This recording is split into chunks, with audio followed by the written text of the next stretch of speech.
you're self-employed and you've tried to get a mortgage, you've probably heard something like this. Your situation is too complicated. We can't verify your income. Maybe try again in a few years when you have more history. Sound familiar? Here's what they're not telling you. It's not that you can't get a mortgage. It's that they don't know how to do the paperwork. I've worked with hundreds of self-employed borrowers, freelancers, business owners, contractors, gig workers, you name it. And I can tell you the vast majority of those who get denied could have been approved if someone had just documented their income correctly. I'm Dustin Hutley with Envoy Mortgage, and today I'm going to pull back the curtain on how self-employed income actually works in the mortgage world. I'm going to show you exactly why most lenders mess this up, the specific documentation strategies that make approvals happen, and the insider knowledge that banks hope you never figure out. Because here's the truth. Self-employed doesn't mean disqualified. It means documented differently. And if you understand how, you're going to have a massive advantage over everyone else who's still being told no. Let me explain why this is so frustrating for self-employed people. Because once you understand the problem, the solution makes a lot more sense. If you're a W-2 employee, proving your income is simple. Here's my pay stub, here's my W-2, done. The lender sees a nice, clean number and everyone's happy. But if you're self-employed, you've got a business. And what does every smart business owner do? They minimize their taxable income, write-offs, deductions, depreciation, all the stuff your accountant told you to do to keep more money in your pocket. It's great for taxes, terrible for mortgages. Here's the catch-22.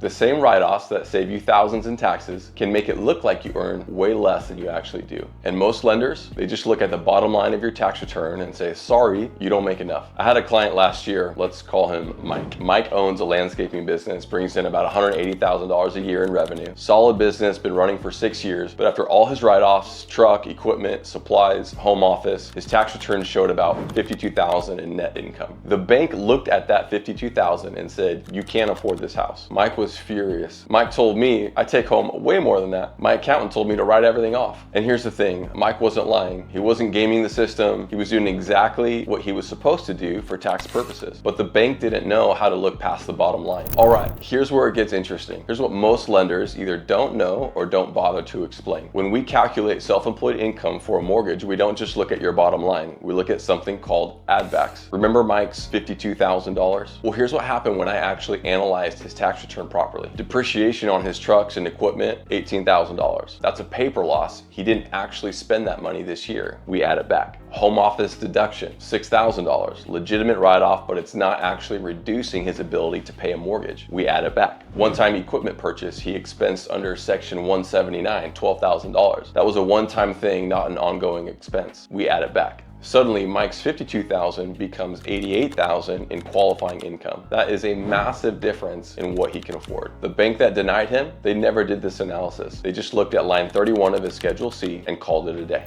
Here's another thing most people don't know. We average your income over 2 years. And if your income is trending up, which it usually is for growing businesses, that average can work in your favor. Let's say year one, you made $60,000, and year two, you made $80,000. Some lenders will just use the lower number to be safe, but the right way to do it, average $70,000. And if there's a clear upward trend with good documentation, sometimes we can weight the more recent year more heavily. Now here's the one that really blows people's minds. For some self-employed borrowers, we don't even use tax returns at all. There are loan programs, legitimate mainstream loan programs that qualify you based on your bank statements. 12 to 24 months of deposits. We calculate your actual cash flow, not what your tax return says. For someone like Mike, whose bank account clearly shows healthy deposits every month, this can be a game changer. The rate might be slightly higher than a conventional loan, but if the alternative is not buying a house at all, it's worth knowing about.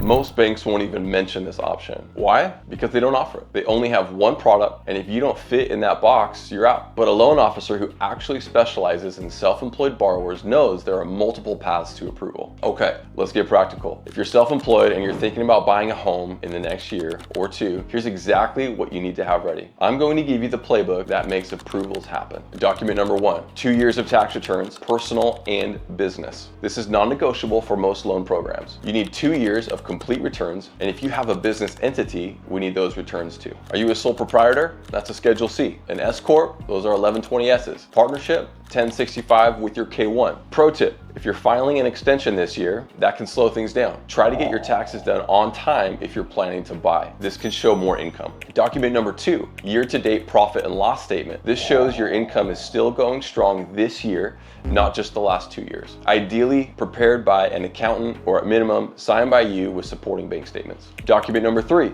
business license or registration proof that your business actually exists and is operating. If you don't have a formal business license, other documentation like contracts, invoices, or a business bank account can help. Document number 4, business bank statements. 2 to 3 months minimum, sometimes 12 to 24 months if we're doing a bank statement loan. Keep your business and personal accounts separate. It makes everything much cleaner. Document number 5, CPA letter. Now this is only needed sometimes. A letter from your accountant confirming that you are self-employed, how long you've been in the business, and that your business is active and in good standing. Not always required, but it can help smooth over questions. Now, here's the key insight. It's not just about having these documents. It's about how they're analyzed. The same stack of paperwork that gets you denied at one lender can get you approved at another, depending on who's doing the analysis. Before we talk about next steps, let me warn you about the mistakes I see self-employed borrowers make all the time. These will tank your approval faster than anything. Mistake number 1, writing off too aggressively right before buying. I get it, your accountant's job is to minimize your taxes, but if you're planning to buy a home within the next 12 to 18 months, you need to have a conversation with them about balancing tax savings with mortgage qualification. Sometimes it's worth paying a little more in taxes 1 year to show the income you need for a mortgage. So run the numbers. The house you can buy might be worth way more than the tax savings. Mistake number 2, mixing personal and business finances. If you're running business expenses through your personal account or vice versa, it creates a documentation nightmare. Get separate accounts. Keep them separate. It makes the entire process much smoother for you. Mistake number 3, changing business structure right before applying. Maybe you went from sole proprietor to an S Corp last year. That might restart your 2 years in business clock depending on how it was handled. Don't make major business structure changes within 2 years of buying if you can avoid it.